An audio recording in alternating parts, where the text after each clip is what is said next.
In this lesson, we're going to learn about the feature scope, which tells SOLIDWORKS which bodies can be affected by a particular feature. Let's open a part and get a feel for how this setting works. Open up the steering wheel start file from your Chapter 1 folder of SOLIDWORKS 2013 Advanced Course Working Files. Notice that within this part, we've already got two separate bodies. We've got a hub in the middle created by a revolve, and we have a hand wheel also created by a revolve. Notice also we've got two sketches shown. We only need one of these. I'm going to turn off this second sketch by just clicking on it and then clicking on the glasses. Next, I want to create a plane at the end point of this line. And there's two ways you can do it. You can either select the line and control select the endpoint and then hit the plane command, or you can hit the plane command and then hit the line and the endpoint. SOLIDWORKS allows you to work in either action object or object action workflows. Once we've got the appropriate things selected, we'll click on OK. And with that plane selected, I'll click on the circle to draw a new circle here. I'm going to zoom in, and I'm going to tilt the view slightly too. And then I'm actually going to sketch slightly off target. Press Escape twice, first to turn off the sketch tool, second to deselect the circle. And then I want to click on the center of the circle and control click on this line. If all I had wanted was a coincident between the circle and the origin, then I could have gotten that automatically. But the Pierce constraint is one that you cannot pick up automatically. And the Pierce constraint has a particular relationship with this sweep feature. In this case, it's not really necessary, but I'm just in the habit of every time I make a sweep, I just naturally use a Pierce constraint between the profile and the path. So with that constrained, now all that's left is to dimension this cross section, and I'll give that 1.25 inches, and then exit the sketch. Because the sweep feature is one of those features with multiple sketches, you have to exit the sketch in order to initiate the feature, unlike extrude and revolve. So let's click on the sweep feature, select the profile, that's the cross section, and then SOLIDWORKS automatically moves the focus to the path selection box, and we'll click on the pre-existing sketch for the path. SOLIDWORKS is giving us a preview of the feature. If we were to predict what happens at this point, SOLIDWORKS usually takes your new feature and merges it with the existing geometry. So what we would expect would be to have SOLIDWORKS return just a single solid body. Remember, we started out with two, but since this sweep contacts both bodies, we would expect it to merge them together into a single body automatically.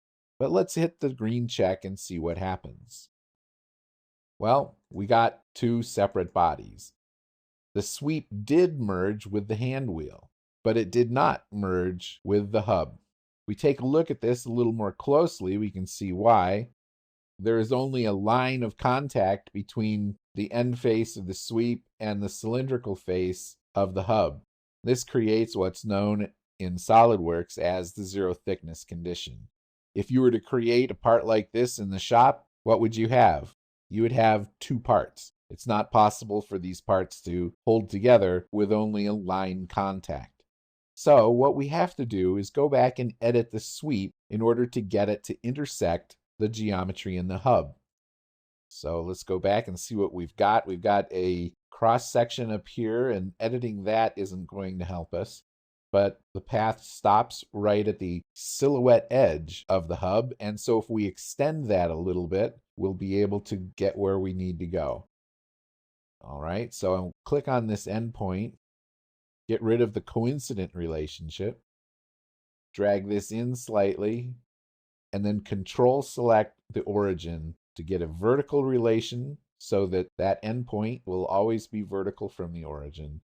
Then place a dimension between the origin and this line of 0.1. And now when I exit the sketch, SOLIDWORKS automatically rebuilds, and we can see that the sweep does intersect with the hub, but it's still not merging into a single body. Let's edit the sweep feature now and see if we can figure out why this is. Troubleshooting skills of this sort are very important in SOLIDWORKS. One of the things we see right away is the feature scope area of the property manager. The feature scope tells us that the sweep that we created only is going to be merged with the Revolve To feature, and that's the hand wheel section. There is an option higher up in the property manager that's very important and you need to know about. This is the merge result option. We've used this before and it's turned on, but because of the feature scope, the sweep did not merge with the hub.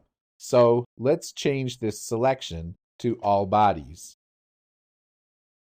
With that change, the sweep has now intersected and merged with the hub. And it's also merged with the hand wheel, so we have just a single body in our part.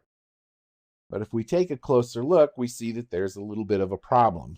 And that problem is that the sweep actually filled in a portion of the hole.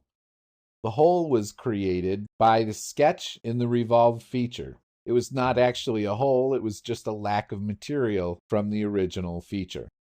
So let's take a look at another method for using the feature scope settings.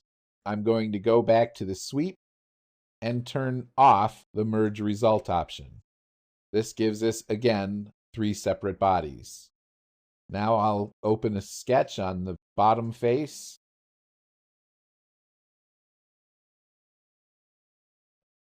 And give that a dimension of 0.75. And then cut to a certain depth. Now, because we have multiple bodies in this model, SOLIDWORKS has already given us the feature scope. And because this cut only touches 2 of the bodies, SOLIDWORKS has set the setting to selected bodies only. The auto select option is going to just select the hub and the spoke. If we click the green check, we see that both the hub and the spoke have been cut. We can go back to edit the feature scope, remove one of the features, and now you can see that the spoke has been affected by this cut, but the hub hasn't. We can edit it the other way so that the sweep is removed and only the hub is added. And now we can see that the hole is larger in the hub, but the spoke has not been cut again. Going back to the sweep and editing the feature to turn on merge result should make everything good again, where we have a single solid body and the cut at the bottom of the tree cuts both the hub and the spoke.